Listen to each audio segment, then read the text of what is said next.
सभी बच्चों का आपके इस परिवार में हार्दिक स्वागत है। स्वागत की इस कड़ी में बच्चों देखेंगे कि कंपटीशन का जो अनिवार्य अवयव होता है उस सभी आपके उसके एलिमेंट होने चाहिए, सभी एलिमेंट, और उस एलिमेंट का एक पार्ट होता है आपकी जनरल साइंस। आप जानते हो एसएससी हो या अन्य कोई आपका वनडे एग्जाम हो या सिविल पैटर्न में कोई एग्जाम हो, सभी में आप जानते हो साइंस का भी रोल होता है। तो आइए देखते हैं यहाँ पे साइंस क्या है, वो हम यहाँ पे जानेंगे।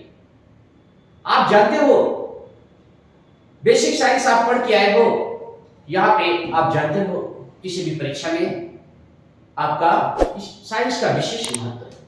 कहते हैं करना है ज्ञान तो पढ़िए विज्ञान, ये ध्यान दीजिए। और आप जानते हो किसी भी देश की तरक्की, किसी राष्ट्र की तरक्की, किसी भी प्रांत की तरक्की, किसी भी क्षेत्र की तरक्की, ये आपके विज्ञान पे आधारित है। ये युग हमारा क्या है? विज्ञान का युग है। यदि विज्ञान का ज्ञान नहीं है तो व्यक्ति को अधूरापन लगता है। इसलिए बच्चों ध्यान दो, किसी भी कंपटीशन की सफलता के लिए, ये मनुष्य का सर्वांगीण विकास के लिए विज्ञान का ज्ञान होना अति आवश्यक है। आइए यहाँ पे विज्ञान देखिए। विज्ञान शब्द की उत्पत्ति किससे हुई आपको मालूम है? साइंटिया नामक शब्द से हुई। विज्ञान शब्द की उत्पत्ति किससे हुई? साइंटिया नामक शब्द से हुई। और साइंटिया जो शब्द आया वो स्कायर से आया।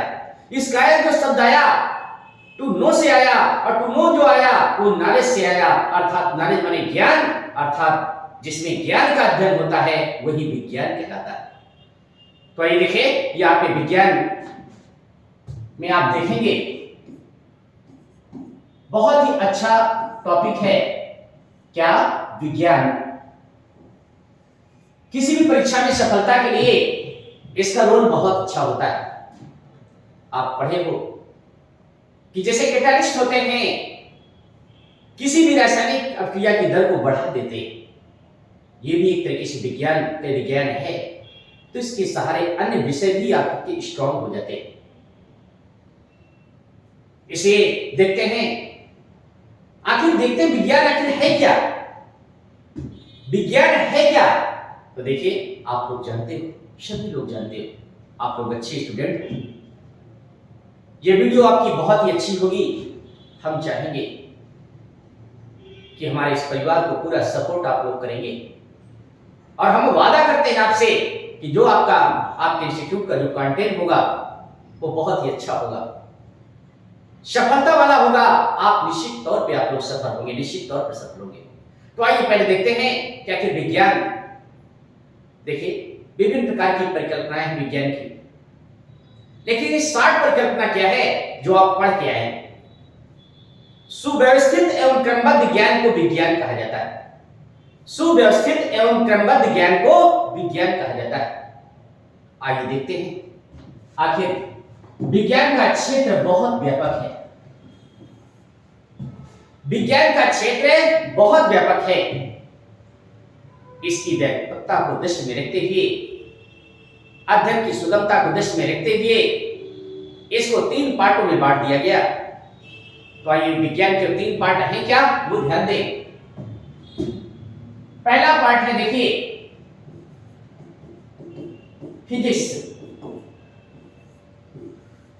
पहला पार्ट क्या है? फिजिक्स। आइए, दूसरा पार्ट क्या है आप लोग जानते हो। दूसरा पार्ट क्या है? वो है केमिस्ट्री। केमिस्ट्री। और तीसरा आपका पार्ट जो है वो बहुत खूबसूरत आपका पार्ट है, वो है बायोलॉजी। आइए देखते हैं यहाँ पे बायोलॉजी।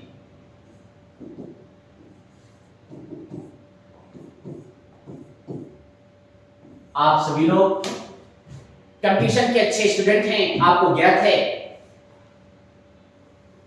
कि विज्ञान में सबसे बड़ा रोल होता है, सबसे ज्यादा क्वेश्चन आते हैं। तो आपको मालूम है किससे आते हैं? बायोलॉजी से क्वेश्चन ज्यादा आते हैं। किसी भी वनडे एग्जाम में या सिविल का पैटर्न हो तो आपका देखिए बायोलॉजी के क्वेश्चन कुछ ज्यादा होते सभी से प्रश्न हैं। यहाँ पे फिजिक्स से भी आपके प्रश्न होते हैं, केमिस्ट्री से भी होते हैं, लेकिन बायोलॉजी से ज्यादा होते हैं। हम इतना कहेंगे कि सम्मान सभी को आपको देना है। किसी भी परीक्षा में सफलता के लिए स्टूडेंट को किसी भी पोर्शन को बचाना नहीं चाहिए कि ये कठिन है, ये इसको छोड़ दें, हम स्टडी ना करें। सफलता के लिए जानते हो शॉर्ट ट्रिक नहीं होता। डिस्क्रिप्टिव बहुत जरूरी है, आपको अच्छे से पढ़ना है, अच्छी सी समझ आपके अंदर होना चाहिए, क्योंकि अब पेपर वो नहीं है कि आप रट दे 10 साल के पेपर हल कर लें और आप सफल हो जाए। किसी समय ये होता था, लेकिन अब आज नहीं। आज का जो पेपर का लेवल है वो बहुत हाई हो चुका है, और ये ध्यान दो, ये बौद्धिक विकास से संबंधित आपका पेपर होता है। तो आपके पास क्या होना चाहिए? बौद्धिक विकास। आपके पास क्षमता क्या होना चाहिए? चिंतनशील क्षमता। आपके पास क्षमता क्या होना चाहिए? अभिव्यक्ति की क्षमता। ये सारे गुणों से आपको सुशोभित होना चाहिए। किसी भी परीक्षा में सफलता के लिए बहुत जरूरी है। तो आइए देखते हैं यहाँ पे फिजिक्स क्या है, थोड़ा सा परिचय आप लोग देखेंगे। इसके बाद हम आप पढ़ाएंगे, आपको डिस्क्रिप्टिव पढ़ाएंगे, और पढ़ाने की कला भी होती है कि आपको उसकी तह तक जाना है, आपको अच्छे लेवल की तैयारी करना है। ये नहीं कि आप ऊपर ऊपर केवल पढ़ लें, गहराई पे न जाए। आपको सब कुछ करना है, बेहतर करना है। बट इसमें आपको ये ध्यान रखना है कि अपने लक्ष्य को पाने के लिए कुशल मार्गदर्शन की जरूरत होती है। किसी भी लक्ष्य को पाने के लिए हमारी जो टीम है इस मैटर में बहुत संवेदनशील है, बहुत ही एक्टिव है, और हम सब लोग मिलकर आपको 100% सफलता प्रदान कराएंगे। बस आपसे गुजारिश है कि आप लोग एक मौका दीजिए, अपने सहयोगियों को, अपने फ्रेंडों को ये जरूर बताइए कि आप चलिए नॉलेज पार्क चलिए, वहां की फैकल्टी देखिए, क्या बेस्ट फैकल्टी। और हम वादा करते हैं कि हम अपने कथन में 100% आपके खरे उतरेंगे। तो चलिए देखते हैं, विज्ञान में आपने देखा क्या है, आपका 3 पोर्शन का विशेष रोल है। एक तो आपका फिजिक्स, एक आपका केमिस्ट्री, एक आपका बायोलॉजी। आइए थोड़ा सा परिचय यहाँ पे देखते हैं। सबसे पहले देखते हैं कि आखिर फिजिक्स क्या है। What is physics? फिजिक्स है क्या? देखिए फिजिक्स आखिर है क्या, तो यहां पे देखेंगे फिजिक्स क्या है। Physics is the study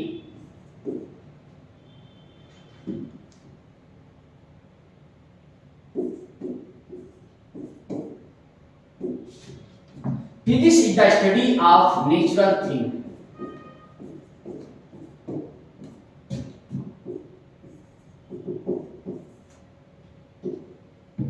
student ध्यान दो, physics is the study of natural things, अर्थात क्या है? भौतिक विज्ञान प्राकृतिक चीजों का अध्ययन है। क्या है भौतिक विज्ञान? प्राकृतिक चीजों का अध्ययन है।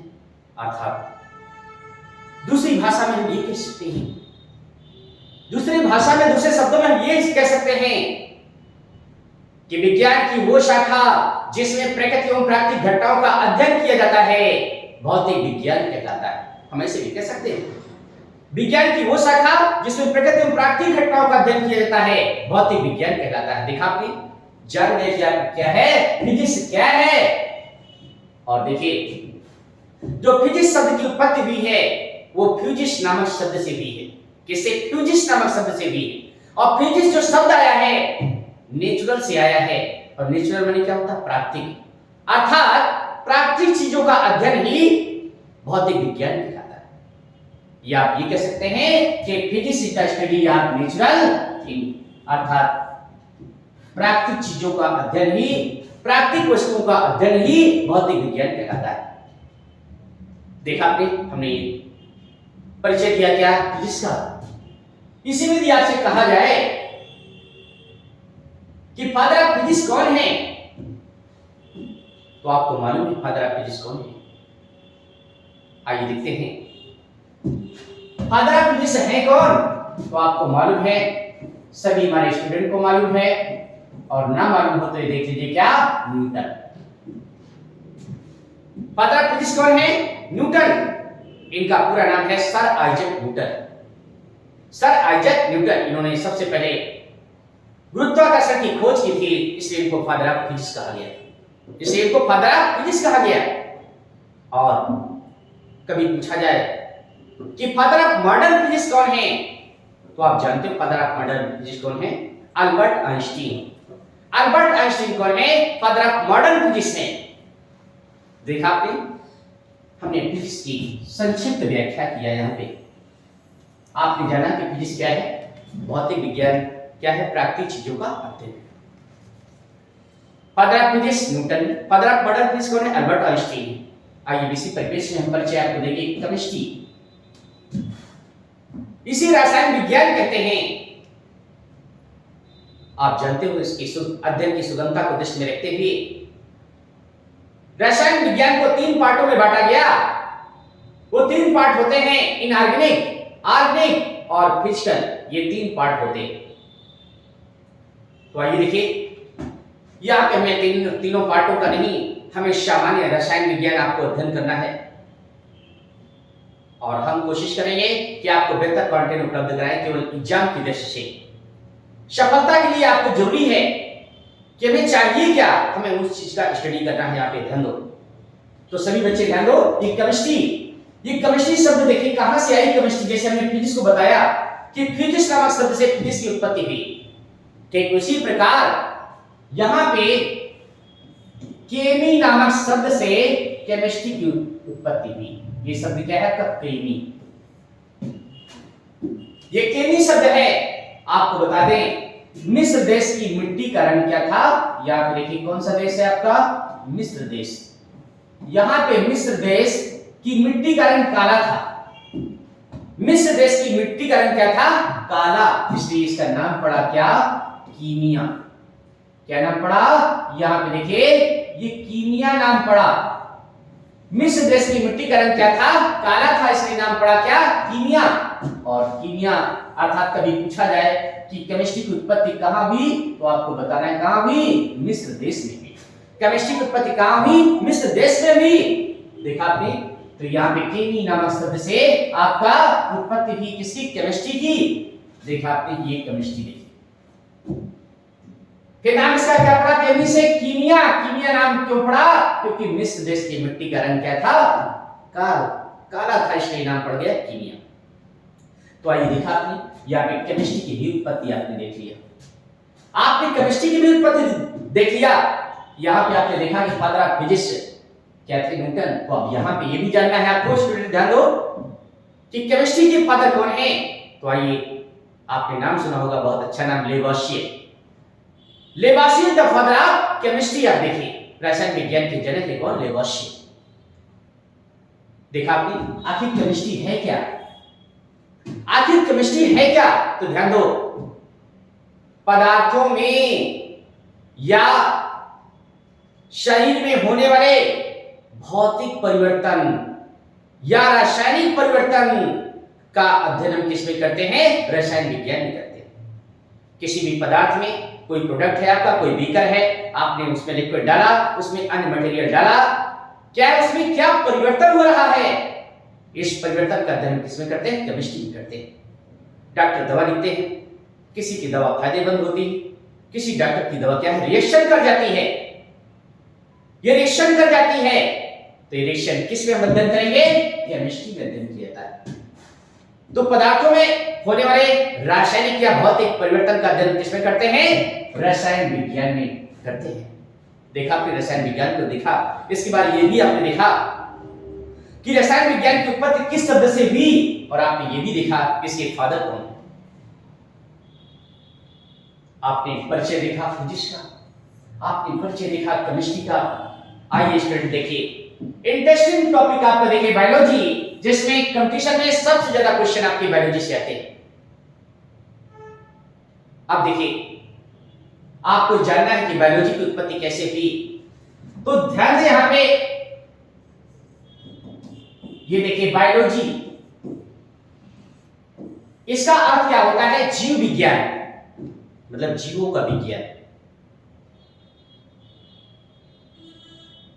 कभी पेपर में आप क्या है कि बायोलॉजी शब्द का प्रयोग किसने किया था, तो आइए देखिए 1802 में, यहां पे ध्यान दो, 1802 में लेमार्क एवं ट्रेवेनस ने, कौन, लेमार्क एवं ट्रेवेनस ने बायोलॉजी शब्द का प्रयोग किया था।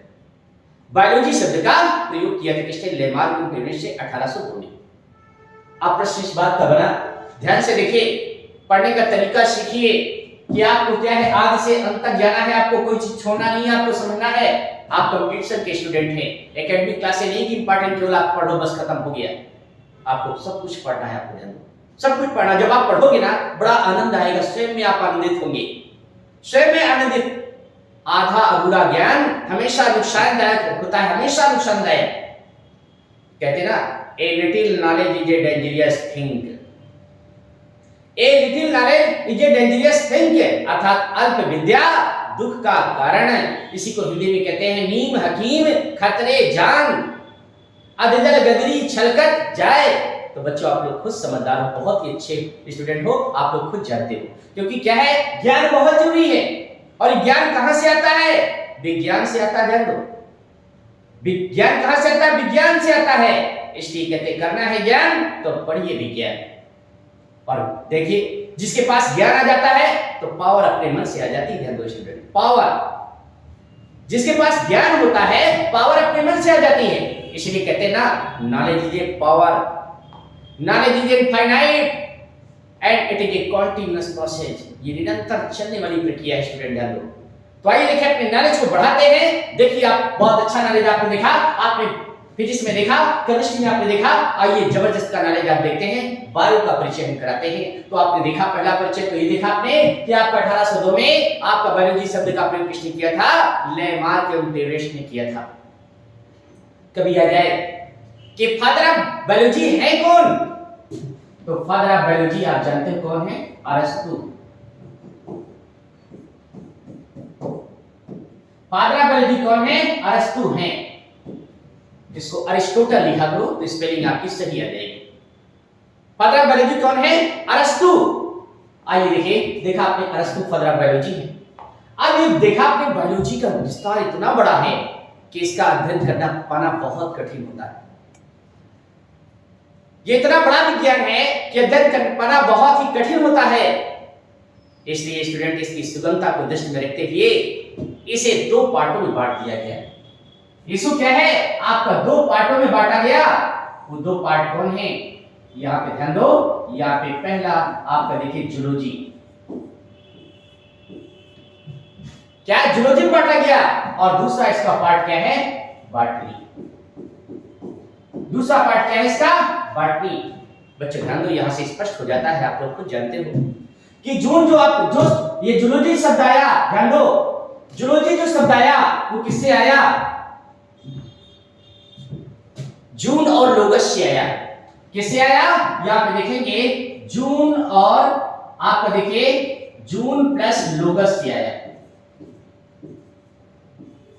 और जून का अर्थ है टू एनिमल, टू एनिमल, अर्थात जंतुओं का अध्ययन जंतु विज्ञान कहलाता है। अर्थात जंतुओं का अध्ययन क्या कहलाता है? जंतु विज्ञान कहलाता है। देखा आपने? आप इसी में क्वेश्चन देखिए, कभी आ जाए आपके पेपर में कि फादर ऑफ बायोलॉजी कौन है? तो देखिए, आपको तो मालूम हो गया ना, अरस्तु। आप पेपर में कैसे पूछ सकता है कि फादर ऑफ जूलॉजी कौन है? यहाँ पे देखिए, father of zoology, father of zoology कौन है? यदि ऐसा क्वेश्चन आए तो स्टूडेंट ध्यान दो, इसका भी आंसर यही सेम है, अरस्तु। इसका भी आंसर वही सेम है, क्या? अरस्तु। चाहे फादर ऑफ बायोलॉजी कहा जाए तो भी आपका अरस्तु, और फादर ऑफ जूलॉजी कहा जाए तो भी आपका क्या है? अरस्तु। आइए देख लेते हैं, यहाँ पे एक शब्द क्या है? क्या है आपका? बॉटनी।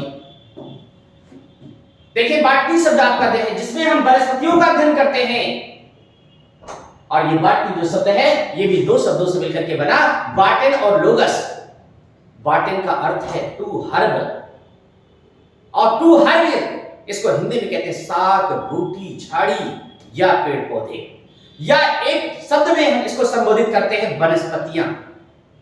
अर्थात विज्ञान की वो शाखा जिसमें वनस्पतियों का अध्ययन करते हैं, वनस्पति विज्ञान कहलाता है। जिसमें हम वनस्पतियों का अध्ययन करते हैं, क्या कहलाता है? वनस्पति विज्ञान कहलाता है। स्टूडेंट ध्यान दो, जैसा कि हम बताते चले आ रहे हैं सभी को, वैसे इसको बताएंगे।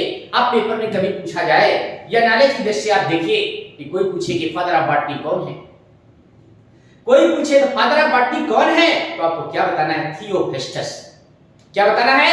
थियोफेस्टस आपके फादर ऑफ बॉटनी। यहां पे देखेंगे आपके थियोफेस्टस आपके फादर ऑफ बॉटनी।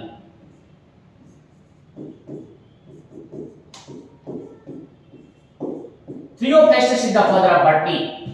स्टूडेंट ध्यान दो, यदि पूछा जाए कि आखिर क्यों, आखिर फादर ऑफ बॉटनी थियोफेस्टस को ही क्यों कहा गया, तो आइए जानिए, देखिए क्यों कहा गया। ये ऐसे वैज्ञानिक थे जिन्होंने सबसे पहले 500 पौधों को एकत्रित किया। 500 पौधों को एकत्रित करके एक हर्बेरियम फाइल बनाई। आप लोग जानते होंगे सभी लोग हर्बेरियम फाइल, जिसमें सूखे पौधों को एकत्रित करके आपका कलेक्ट किया जाता है, इसके बाद उनका नामकरण किया जाता है। नामकरण करते हैं फादर ऑफ कहते नॉमेनक्लेचर। आपने सुना होगा कभी आ जाए पेपर में कि फादर ऑफ नॉमेनक्लेचर, तो आप जानते हो कौन है? Carolus Linnaeus. कौन है? Carolus Linnaeus. तो देखिए आखिर फादर को क्यों कहा गया, क्योंकि ऐसे पहले वैज्ञानिक थे जिन्होंने 500 पौधों को एकत्रित करके एक सूची बनाई और हर्बेरियम फाइल बनाई और उनका नाम के आधार पर वर्गीकरण किया, क्लासिफिकेशन किया। कैसे? Kingdom, division, class, order, family, genus, species के आधार पर इसका डिवीजन किया गया। इसलिए स्टूडेंट ध्यान दो, इनको फादर ऑफ बॉटनी कहा गया, इनको फादर ऑफ बॉटनी कहा गया। बच्चों देखा हमने पूरी तरह से एक्सप्लेन किया है कि आखिर क्या है आपका फिजिक्स, क्या है हमने पूरी तरह से आपका स्पष्ट किया है कि केमिस्ट्री क्या है, हमने पूरी तरह से आपको बताने का पूरा प्रयास किया है कि बायोलॉजी क्या है आपका। देखिए इस तरीके से आपको पढ़ाई करना है और आप देखेंगे कि आपका देखिए पूरा कंटेंट आपका जबरदस्त आपका तैयार होगा और परीक्षा में, एक परीक्षा में नहीं बल्कि अनेक परीक्षाओं में आप लोग सफल होंगे। हमारी शुभकामनाएं हैं। तो मिलते हैं नेक्स्ट वीडियो में। ओके।